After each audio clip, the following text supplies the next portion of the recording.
I've been married for 16 years and I've got 2 boys. And my husband, he's a good husband, but he's not a great dad. He's just very emotionally unavailable. I feel like I have a responsibility to him to help him grow into the best person that he can be. You can't help him be better.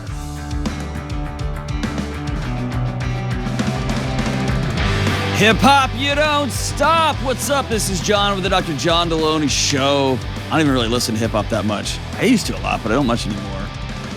Kelly's a huge fan. Not so much. No, come on. I'm an 80s, 90s kid, so That's right. I love me some good old school hip hop. Yeah. Come on, Eileen. All right. Hey, we're so glad that you're here on the greatest. That's not hip hop. That's not hip hop in any way, shape, or form. I know. Come on up. But hey, one of my favorite 80s songs ever, though. Is it? It is. I don't know why. It's just a fun song and a great one-hit wonder. A ska band redid it, and I forgot their name. I saw them open up for Real Big Fish. It was fantastic, and now I feel bad that I don't remember their name. But they had a one-hit. What does that make you if your one-hit wonder is a cover of another band's one-hit wonder? I don't know. That just makes for a fun year in your 20s, and then it kind of goes away. But anyway, thanks for joining us on the greatest podcast ever when it comes to mental health, marriage, and relationships. And if I say it long enough, I just think it'll be true, like our politicians do. Listen, if you want to help out the podcast, please, more so than help out the podcast. I mean, in all seriousness, who cares? It's really about helping out your neighbors. Help them get the care they need, the questions they need. I'm going to tell the truth. I'm going to walk alongside you. I'm going to love you more than I'm going to throw stuff at you. So you can really help us out. You can really help out your neighbor by just adding your 5-star reviews, hitting the subscribe button. It's such a gift. So thank you for everyone who's doing that. It helps spin the show up in the algorithms and helps puts it in front of more people that need that help. So thank you very, very much. And if you are somebody who takes supplements or have been considering supplements, I've partnered with the greatest supplement company on the planet, Thorne, Thorne. And we've partnered to give you 25% off everything in the store. Everything in the store. They're the best supplements on the market. They're what I take. They're what my kids take. They're what my wife takes. I've got all my friends take. I mean, they're just the best. And so go to thorne.com/u, the letter U, /Delony. Thorne.com/u/Delony and get your supplements there. They'll ship them to your house, and they're the best of the best of the best. All right, let's go to Holly in Kansas City, Missouri. What's up, Holly? Hi, Dr. John. How we doing? Oh, I'm so excited to talk to you. I'm excited to talk to you. And Patrick Mahomes, way to go. All right, so what's up? Okay, so my question for you is, where do you draw the line between your responsibility to your spouse and your responsibility to your kids? And I can give you some context around that if you want. Give me some context. Okay. So I've been married for 16 years and I've got 2 boys. And my husband, he's a good husband. How old are they? But he's not a great dad. 14 and 12. 14 and 12. And hey, I was talking over the top of you, and I apologize. You said something profound. Say it again. I said he's a good husband, but he's not a great dad. Unpack that for me. So I feel very obligated to say at the outset, like no abuse or anything like that. He's just very emotionally unavailable. Okay. Maybe emotionally immature even. And I feel like I have a responsibility to him to help him grow into the best person that he can be. And I love him dearly. But I feel like I also have a responsibility to raise boys who will be good dads. And if they model off of him, I don't think that will be successful. So you can't help him be better. He has to choose to be better. You can assist him. You can walk alongside him. You can help meet his needs if he is of the emotional maturity to speak them out loud. And he has a vested interest in also meeting your needs. You can do that. You can't help him be the best dad he can be. He has to choose that he wants to be a better dad. When you've brought this up to him in the past, how has he responded? I mean, he thinks he's a fine dad, but like I see the way other families are and I get jealous of. Ooh, that's dangerous ground, Holly. That's super dangerous ground. Because in reverse, him saying, man, I see how other wives take care of themselves. I just am jealous. Like you're right. You see how that can get real sideways real fast. So give me some Yeah. examples. Let's take other people's lives off the table because no matter Okay. what you think, you're just getting a curated version of that world. What are some things that you see in your life that you think make him not a good dad? He doesn't play with our kids. He has never really played with our kids. He really kind of only interacts with them to like give them chores or something like that. It's not a like it's almost a speak when spoken to, not really trying to make them into the adults he wants them to be, more of enforce the children he wants to have. Okay, so he's more concerned with don't bother me, stay out of my way. I gave Right. you your life and I give you food and a bed. Get away. Do what you're told. Don't ask questions. If Okay. I say no, I say no, that sort of stuff. Okay. And he doesn't take them those kind of speak when spoken to, you do what I say, that type of parenting only works in a relationship, right? When there's a context there. Do they miss their dad? Do they even try to interact with them or have they just moved on? They just moved on. They come to me for things Mhm. or like they'll ask me to ask him questions, but I don't think he knows that they do that. So hard question for you. Where was this conversation 12 years ago? It wasn't as bad then. Okay. It just seems like it's gotten worse and worse as time goes on. Does he not like them? Do they freak him out? Do they scare him? What's he trying to protect himself from? I think he doesn't. I think that's more of an inward thing than an outward thing. What does that mean? Like, I think he doesn't like himself. Okay. And so because of that, he just retreats further and further into himself. How's your marriage? We're working on some stuff like I think most people are. That was not even a good evasive answer. How's your marriage? It's You said he's a great husband. I'm calling BS. No, he really is. He would move the ends of the earth for me. So he'll change your we're tire. working He'll on change your tire. all That's of it. cool. And he makes sure the oil's changed, which is awesome. And he does pay Right. bills. Cool. Is that the standard by which we were saying he's a great husband now? Well, he's really starting to put in some effort to become not just the husband he wants to be, but the husband I need. And I respect that and am giving him time to, rise to the occasion. Okay. You have bifurcated a man into two different roles. He's a husband over here and he's a dad over here. I would say those are relationships that emanate from the same person. And in many ways, those can be different skill sets and different tools that I've got to pick up along the way and learn, right?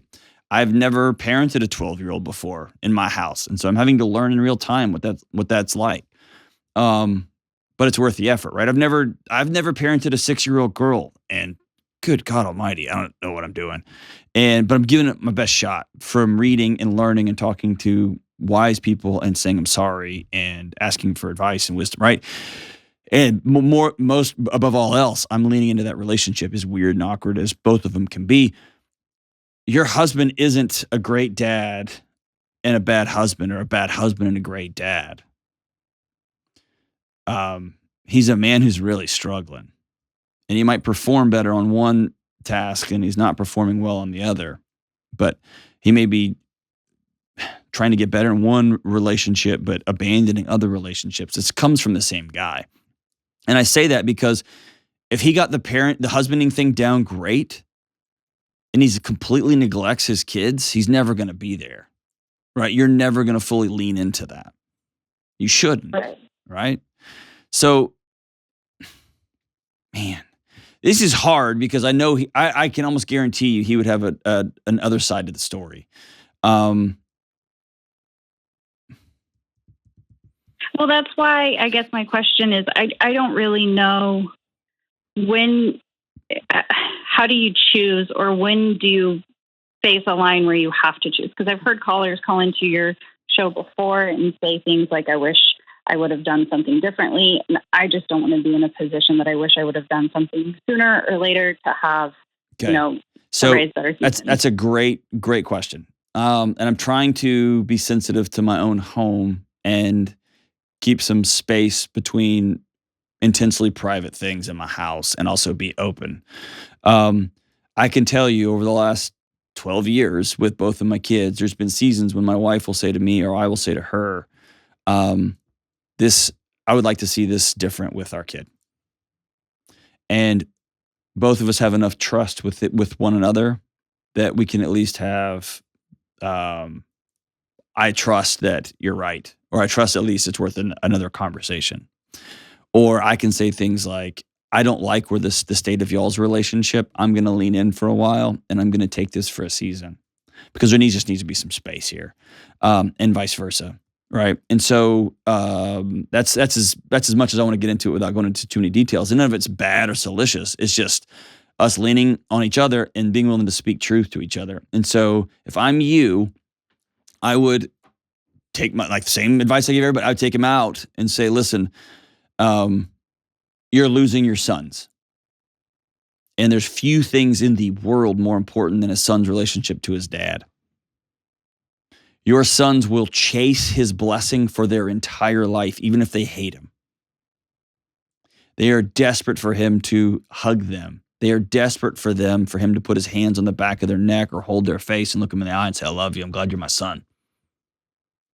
They are desperate for that. So desperate that they will seek that in a million different places. And they will chase and chase and chase and chase until their world is ash. And I would speak that directly to him.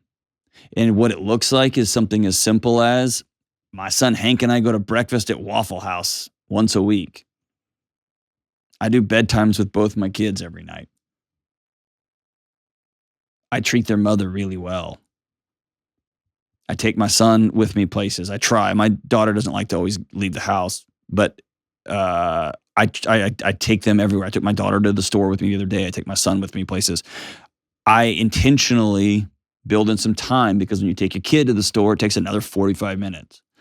And when I take my son fishing, we're going to catch less fish, right? Because I'm going to be untangling things and whatever. And so I'm just building that into my life because I love my kids. And like you mentioned, you said it perfectly. I'm raising young adults, right? I've got a finite amount of time and influence. And, but it's not even about that. It's about, I love them and I like spending time with them. I would have that conversation with your husband in a very direct way. This needs to change. And what you have to be prepared for is him to say, no, it's not going to. I don't like them. They annoy me. I don't want them around me. I don't know what I'm doing. And he has a right to opt out. That becomes a pretty tough character issue, but you're going to have to, here's what I'm saying. You can't be a peacemaker anymore. You've got to put it on the line and say something. And to answer your original question, you always, always, always protect the kids. Always. That's one of my core value rules when it comes to working in these kind of situations. Kids come first. Thank you. You got real quiet on me. That was just a lot to take in. I think. Take me to that conversation. You're scared of that conversation. Why? Yeah. Because I don't think it'll go over well. Because I know that he doesn't see a problem. Like whenever I've told him before, hey, one kid has come to me and asked me to talk to you about this one thing for them because they're scared to, or, they weren't comfortable with it. Like he kind of brushes that off as that's silly. There's no reason they should feel uncomfortable. And that's where you stop and say, but they do. And they do because you don't ever talk to them. You never take them places. You have no input in their life other than to make sure they're doing the things that you said. The last time you hugged them and said, I love you, and I'm so grateful that out of all the people in the world, I got picked to be your dad. You've said that 0 times. That's why. And I'm just telling you right now, here's my promise to you, Holly. My promise is this. Avoiding this conversation is choosing to pick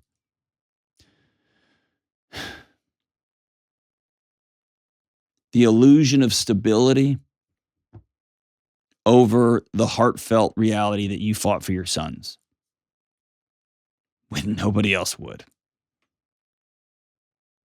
And I also am not naive. I know that some of these conversations end very badly.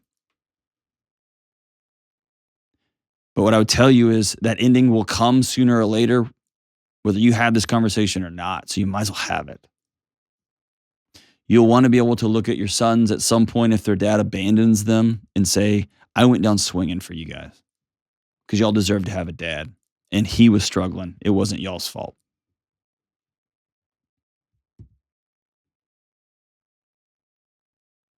I recommend doing this. Write down what you want to say and be very specific. Don't say things like, I feel, and I feel like that. Feelings are great and they're important, but they're easily dismissed in these kind of conversations. Be very specific. I haven't seen, the boys are desperate for, they're avoiding you, they're scared of you. Here's the context we've built. And here's a couple of things I'm asking you to start doing. Tell our boys you love them every freaking day. Stop what you're doing, close your computer, put your phone down, and hug our sons every day. Every day, ask them, what was the best part of your day? Once a week, take each one of them out to breakfast. You can do that. Once a week, take each one of them on a walk. You can do that.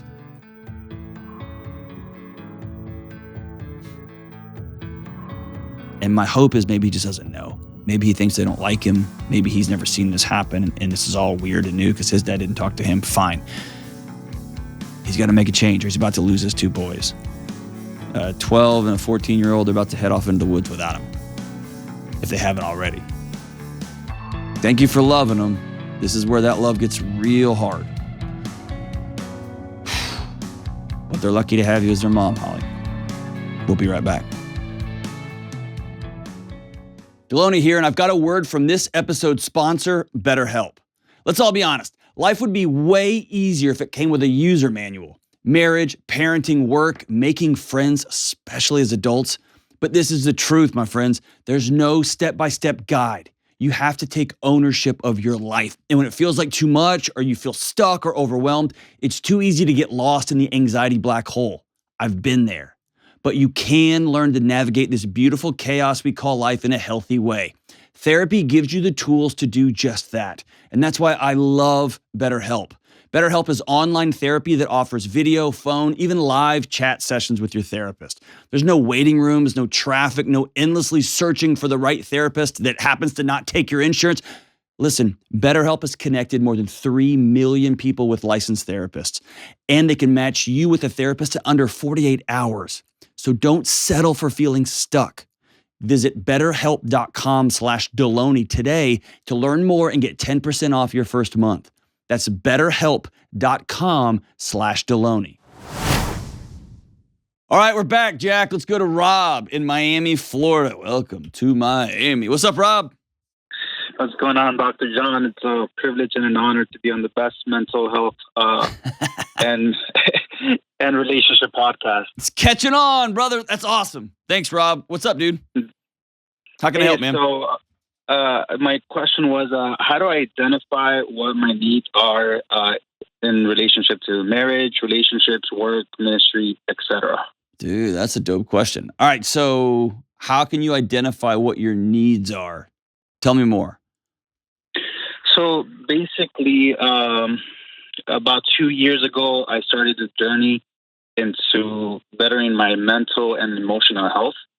Okay. And I realized I've never been asked, the question you always ask in your podcast, which is, sit down with your wife and ask, what are your needs? These are my needs. And I've tried that with my wife. And when she asks me, she's very straight to the point. Hey, I need you to clean this, do this, I got the garbage. But when she asks me, I just draw a blank. I'm not used to being asked, what are your needs? I'm used to supplying the needs. Ah, man, dude. You're an absolute rock star, Rob. Was growing up hard or was it pretty smooth sailing? It's pretty tough. Yeah. You spend a lot of your life making sure everybody else is all right, haven't you? Correct. Yes, sir. Okay. And there's honor and valor in that, and there's beauty in that. And it's finite. Because the longer you go without changing the oil and without giving yourself a checkup and without changing the tires, the shorter the life is, right? And so your ability to help others and to love others and to do well for other people is shortened if you don't take care of yourself, if you don't understand what your needs are and ask for help in meeting those things. I can't tell you how proud I am of you, man. You're asking the $1 million question, and I'm so proud of you. I also want to challenge your wife, and she's not on the phone. So she's giving you a series of tasks. All right. Like a series of things that like a honey-do list. I'm going to suggest needs are deeper than that. Okay. So here's the way you can find those needs. Here's all I want you to do. Get a small, you have like a smartphone? Yes. All right, cool. Just keep the Notes app on your phone open. And I want you to start writing down when you get mad, when you get angry, when you get sad, when you get frustrated, right? Your emotions are signals. And for you, when you shut down, I want you to write that down. What just happened that makes you check out, that makes your body go into neutral? What makes you want to hit somebody in the mouth? What makes you want to just back up and have another beer, or back up and just head out of the house because she's going again or he's going again, whatever's going on? Your emotions are signals. And it's just simply learning to read. It's like you're in a new country and you don't know the language and you see all these signs along the road and you just need to learn what the signs say. That's what we're doing here, okay? And your body is a great signaler. And most people in your situation have spent their entire lives learning how to shut those signals off so they can just be about getting the job done so people quit hassling them. Is that fair? Yes, sir. Okay. When your body begins to say, every time somebody comes at me, I shut down. That's a need. Hey, honey, whenever you get really mad at me, I shut down and I'm working on it. But if you need something from me, I'm going to ask, can you just write it down for a season and put it on this little note card for me? Or when I come in the door and the first thing you start doing is starting rattling off 15 things I need to get done today. I need you, when I walk in the door, can you just holler at me and I'll come find you and we can just hug for 5 seconds. It just helps calm me down a little bit. Your hugs bring me peace. Be a gift to me. That's what I'm looking at, okay? Or I need 10 minutes when I walk in the door just to transition from my job to my home. I just need 10 minutes. Can I have 10 minutes? And those are where you start uncovering what your needs are, okay? And here's where it's going to get really hard. A couple of them you're going to be embarrassed about. You're going to feel ashamed of. Like I did when I asked my wife, hey, occasionally can you just tell me that you're proud of me? Because I'm doing all this for you. And that was embarrassing for me to say out loud.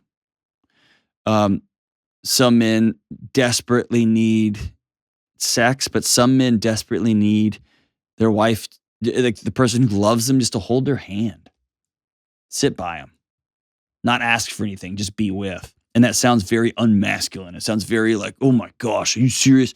Yes, I'm serious. So whatever your needs happen to be, that's what they happen to be. Hey, can we just watch a show together? Can we go for a walk together? Right? And the more you listen to your body, send you signals through these emotions, these feelings, whatever, the closer you're going to get to it. How does that sound? That sounds good. Sounds plain, easy to follow. Yeah, it is, but there's layers to it, okay? So there's going to come a season when you keep thinking the floor is falling out from under you. You're going to think you've got it, and then you're going to get really mad about something. And it's that moment when you can go, okay, what's my body trying to tell me here? Or you're going to just get up to go get another piece of cake or another donut and then another donut. You're going to ask yourself, okay, what's my body trying to tell me here? I may just need some sleep. I may just need to go to exercise for 30 minutes. Or I may need to sit down and have a hard conversation with my wife. Does that make sense? Yes, sir. And the next time y'all sit down and have this conversation, I'm so freaking proud of you for even having this conversation. Next time you sit down and she starts rattling off, I need you to paint this. I need you to get the dishes up. I need you to get the trash taken out. I want you to say, excellent. Those are a series of tasks I can do. I can do those jobs. Beneath that, though, sweetheart, what do you need from me? Do you need me to be more present? Do you need me to work less? Do you need me to shower more? What do you need from me? Because I'm going to lean in. And she's going to give you a couple of needs. They're going to make you feel uncomfortable. And again, that discomfort, that's your body sending you a signal. What is it? What's your body trying to tell you? So this is a 1, 2, 3 year journey you're on now, man. To actually start asking yourself, what do I need? And here's what's really fun about needs. They shift and they change. They move. And that makes them fun. Right when you think you got them. You know what? I need less touch in this season. I need more exercise. You know what? I need less exercise in the season. I need more sleep. You know what I need? I need more, just let's go on dates. I need less dates. I just need more wild, rambunctious sex. You know what? I need less crazy sex and I need more boring married person sex. Just straight up boring connectivity. Whatever it looks like, man, it's getting in touch with that cycle that you're going to have and needs and needs and needs. And it becomes such a fun adventure to do with your spouse. So fun.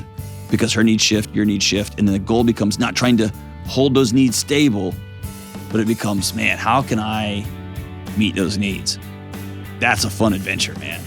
Doesn't get much more fun than that. Brother, I'm proud of you, Rob. Keep getting to know yourself. Keep getting to know your wife. Man, y'all are in for a fun adventure. We'll be right back. Hey guys, Delony here, and I've got a word from our sponsor, Whoop. If you've listened to the show for any length of time, you know I'm a major nerd about fitness, sleep, mental health, and building healthier life habits. And let's just say this, Whoop makes my nerd heart so happy. One reason I love Whoop is that it's not like all the other fitness trackers that mix in a watch and laser lights and smiley faces and a million notifications and reminders that you need to get your steps in. No. Whoop is a fitness wearable that actually looks cool and it's comfortable and it gives you data that really matters. It breaks down your recovery, your sleep, and your daily strain into a format that's easy to interpret. And some days I wake up in the green and this tells me that I'm ready to go attack the day. And other days I wake up in the red and I know that I got to take it easy and I can look back in time and see how I got there. If you're working to be intentional and build healthier habits, Whoop can help you get there. Start keeping an eye on your health and wellness at a deeper level. Go to whoop.com, that's WHOOP.com, and use promo code Delony to get 10% off your order today. All right, we're back. Let's go to Diana in Philadelphia. What's up, Diana? Hi, Dr. John. Yes. How's it going? Oh, it's always sunny in Philadelphia. It's always, except when the Astros win the World Series. So what's up? Oh, no. Thank you for the opportunity for connecting today. I know I recently came across some of your work and I appreciate everything you do. So thanks for the opportunity. But I'm calling today because I've been struggling with an issue of essentially not being comfortable with my fiance's close work relationship with his female manager. Ruh-roh. Okay. How long have y'all been together? We've been together now almost 5 years. 5 years. Okay. How long has this relationship been going on between him and his boss? It's like since the pandemic, but like what's really starting to bother me is like the past, 2 years or so. So he switched positions. And so like the first part of that was, everybody was working from home and it was back into the office. So it's kind of been manifesting like the last, 1.5 to 2 years. All right. So what are you seeing that's setting off your alarm systems? Yeah. So, I'm like observing like just changes in like his behavior. And I think like the first layer of it hold on. What does that mean? Is he like starting to unbutton his shirt more? Is he like wearing deep V's? Like, Yeah. like, oh, gross. Don't date shaving more before work. Care a little bit more about his appearance. No V shirts, but all right, yeah. If he starts wearing deep V's, that's just the sign. You're done. This thing's not gonna last. Okay, good. Okay, so he's being more hygienic. What else? Yes. I noticed like some inconsistencies. So I guess the other layer to this is we also work together at the same company. So, oh, dude, you got to lead with that one. So you're watching this happen. I'm watching it happen. Yes. So yeah, we work together. We're not the same department, not even the same office. He's in a different part of the city even. But so like, we know each other's jobs. We know each other's backgrounds. I'm in a little bit higher leadership position at the company. So it makes it complex because I don't want to mix professional with personal, but this kind of merges here. Diana, it's already mixed. Yes. Yeah, so let's just call it what it is. It's mixed. You work with a guy that is beneath you positionally, and I couldn't have said that more awkward. And you're dating him for a long time, and now something about that relationship. Is it something you know about her? Or is it something you know about him? Or are you watching this thing happen? Or do you just not like another woman having this type of power over him because she's his boss? Yeah, I think for me, it's like I'm observing things. It's the travel. It's the not returning text. It's not being able to answer my call when he's on business. It's the sharing of the rental vehicles. It's, the stories where, the whole group's going down, but then it's like 3 people and not 6, or everybody's sharing the car, but it's just them, so, and it's like, I know all this because I'm within earshot, away.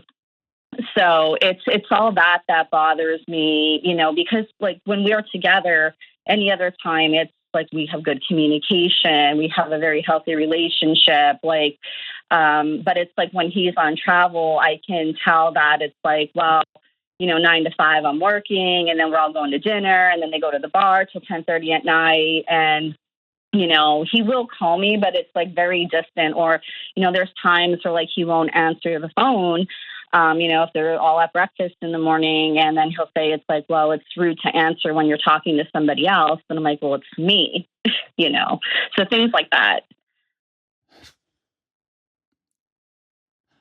So this is, man. I'm only talking to you here, okay? Yes. And that's what I need. Yeah. This sounds a lot like your problem, not his. Yeah. And here's why. I think he's right. If you're having breakfast with work colleagues to sit there at the table, and here's, it sounds like he is out traveling, doing work, and you want to have the same relationship, the same communication, the same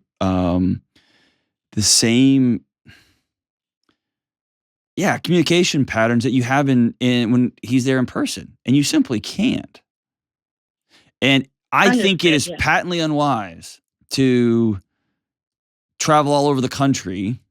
Yes, he is playing with fire. Let's make no mistake about it. No question about that, okay? I think it's unwise, okay? I just think it's unwise. And so I think that's worthy of a conversation, both professionally and personally in your relationship. But this doesn't sound like, no, dude, she's always draped all over him, or she sends him a bunch of emoji texts in the middle of the night, or he's got a special private joke collection with her that he doesn't have with me. I'm not hearing any of that. I'm hearing, yes, they're both putting themselves in positions that are uniformly dumb in today's world. It's just dumb, right? But I hear more, I expect him to call me back when he's working. Well, maybe he can't. Or I expect him to get up and leave a breakfast or a dinner. See what I'm saying? Yeah. Let me ask more specifically. Why haven't y'all set up a time? Hey, right when you wake up, call me. I want to be the first call when you wake up. Yeah. Have y'all set that up? Yeah, I mean, it's hit and miss. Like sometimes he'll do that. He'll go to the gym and he'll call me. But like the other thing that has made me I feel like more uncomfortable too is that like there'll be times where like they work side by side every day in the office. Typically prior to like the pandemic, we're lucky we're in a hybrid situation now, and they're like the only ones typically in that section of their office. So like he'll call me at lunchtime to say how's your day going, and then I'll hear her in the background, or she'll ask like who he's talking to. And like there has been times where like he wouldn't even end the call with an "I love you" because he didn't want, he would say, "Oh well, I didn't want them to know I'm on a personal call."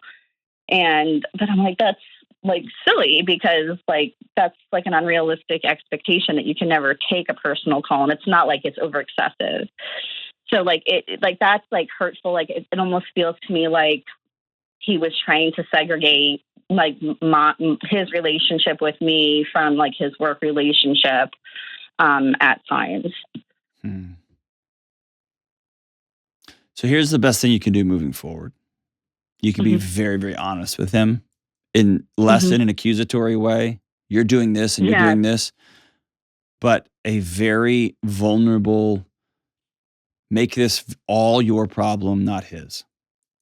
Yeah. Here's how I feel. And I have approached it like that. Okay. And like, that's where, I have been, like trying to like go down that route and be like, listen, I know, I admit to like, even in I did have infidelity in my previous marriage, and that wasn't like the deal breaker. So I feel like I am hypersensitive.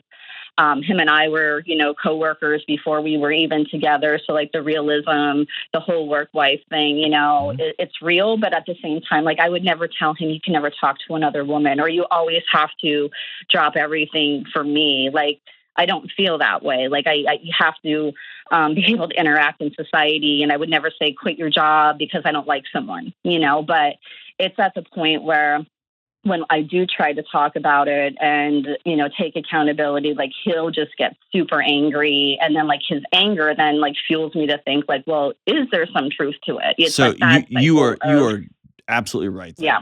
Absolutely right there. Yeah.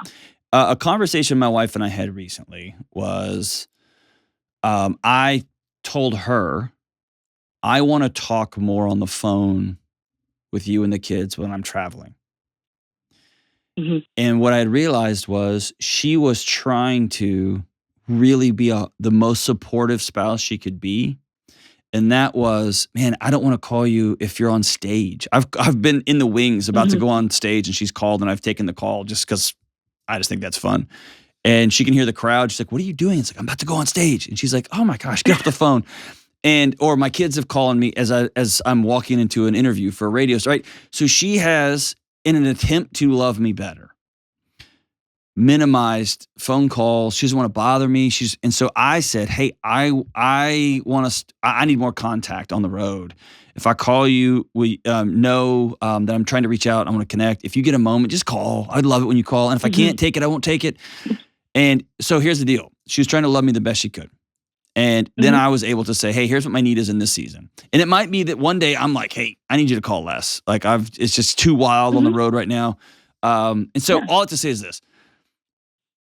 You can just speak your needs as you need them. And I don't like that he's getting all mad and angry and frustrated. That would set off my alarms too. But here's the deal. You can't control that. You have to make a choice. And you've been burned before. You're starting to feel like you're getting burned again. And I would trust your feelings, and I would trust those alarm systems that are going off. I would also be very, very real. I would I would demand evidence from my feelings, is the way I'll say it. Is he cheating? Is he about to cheat? Is he getting pretty dang close to cheating? Or is it my alarms to people cheating going off? And those don't have to be mutually exclusive. But here's the deal. At the end of the day, you got to make a choice. And if you go through this relationship, you go into it, I can hear it on you. You feel like you're losing it. You're going to get married, and you're going to find yourself in another mess again. Less because you have a husband or a fiance that has a boss who's a woman. More so, you said, hey, here's what I'm struggling with. Here's some of my needs. And he got pissed. Yeah, exactly. That is- I'm more disappointed in the fact that, like, he, wouldn't just even say I'm chasing ghosts, right? I control that. Like, but the fact that he just wouldn't honor and at least, like, just say, hey, I get how you're feeling and let's talk through this, or is there some middle ground? I mean, I even went to the point where it's like you said, I take accountability. Maybe I'm wrong. And so I'm like, maybe maybe we meet. If she's important to you, I want her to be important to me. And that's fair. I mean, there's other people that, we have common friends, other coworkers, other female coworkers. And like, even the first time I met her, it was like very awkward. Like, she wouldn't even introduce herself to me for the first 5 minutes. I had to introduce myself. I've extended the olive branch. I said, hey, I know, I mentor a lot of different people in our company. I've invited her to come have coffee with me, participate with a training session with my team. And she's really always been standoffish. And it's like, even I would feel better if, I'd call and I did hear her in the background. She's like, oh, tell Diana I said hi, things like that. But it's very like hard for me to feel the comfort, but she doesn't owe me anything. I feel like I'm more disappointed and slightly betrayed with him. Are you done with the relationship? No. I mean, if I was, I wouldn't be like looking to fix things. Okay. The things you're telling me, the way she responds to you, the way he responds when you bring things up, I think you're right. I think your intuition's right. And earlier in this call, I said, this is your problem to deal with. It is, but I think your intuition's right. Something's not okay. Right. And I'm it's like, I'm heartbroken for you. Yeah, like I feel like because you mentioned like having that like evidence based, it's like, I feel like it's not like that full-fledged affair. I feel it's just like early stage. Now you're guessing and you're hoping. I'm guessing and I'm hoping. You're guessing and you're hoping. Yes. Because you don't think psychologically and spiritually and emotionally you can handle somebody else cheating on you. Maybe. And so here's your path forward. It's not a pretty one.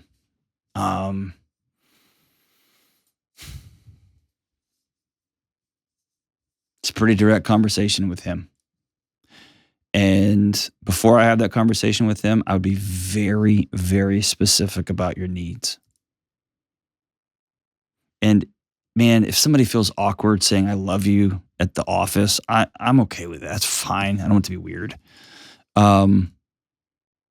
It sounds like a strange work environment, but so be it. Be very specific. Here's what I need from you moving forward. And before that conversation, okay, let me back up here.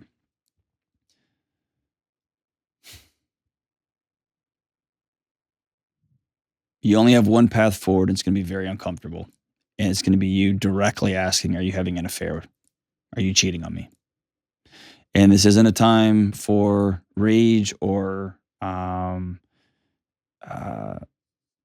he's got to have a safe place where he can tell the truth. Rage will come. Madness and anger will come. But this needs to be a safe, factual conversation. Are you having an affair? And if he gets mad and throws a fit, say, I'm going to end this conversation right now because you're not having this conversation like an adult. And we'll circle back and have this tomorrow. But I need you to be honest with me. I need you to have enough dignity and respect for me. Just as a person, as your friend, as somebody you say you've loved, somebody you've been with for 5 years. Just tell me if you're having an affair. Tell me. This is a moment to not be a coward, a moment to have character. And if you're not having an affair and you want to continue to be with me and you want to get married to me and spend the rest of our lives together, here's what I need. And you've got to be real specific.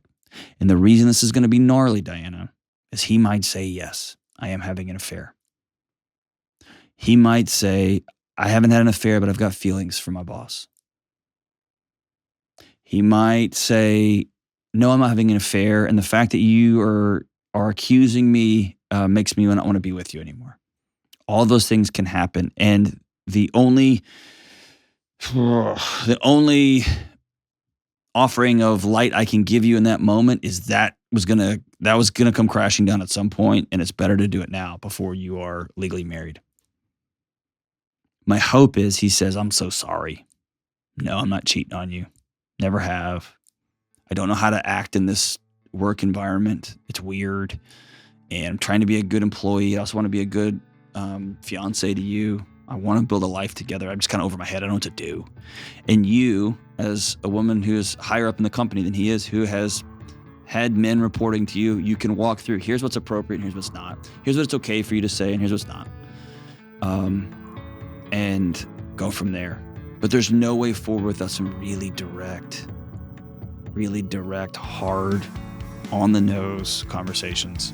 No beating around the bush. No like, well, I've been thinking about, are you cheating on me? I need to know. And I deserve at least that much.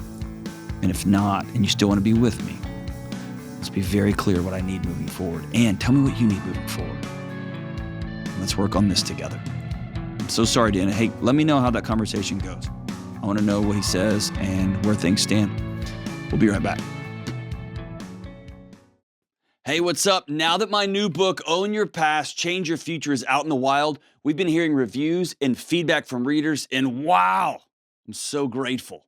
And one of the things I've been most excited about hearing is that this book is not just for people who are healing from terrible traumatic experience or other big scary things from their past. This book is for everyone in every walk of life. The single 30-year-old looking to sharpen their mind, the 25-year-old hoping to make new friends, the parent who's tired of seeing their kids' eyes glued to a screen, but who doesn't know how to re-enter their life. People coming out of abusive relationships, everyone. And this book isn't me talking at you. This book is me walking with you because I've been there too. To better understand and improve your mental, relational, and emotional health, please check out Own Your Past, Change Your Future at johndelony.com today. That's johndelony.com today. All right, we are back, and in honor of Kelly's big neck tattoo that she got recently, you can't see it because of her hair. She's got a big tattoo of Elvis Presley, his face. Young Elvis, by the way, not old Elvis, young Elvis. Looks good. It's a good, I wouldn't have got it on my neck, but it looks good. In honor of her new tattoo, today's song of the day is Elvis Presley's Suspicious Minds. And it goes like this. We're caught in a trap. I can't walk out because I love you too much, baby.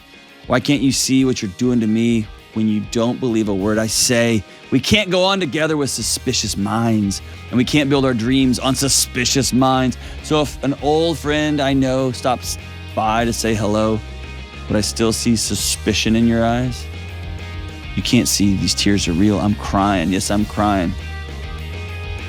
Lucky for you all, Kelly, she never cries. We'll see you soon.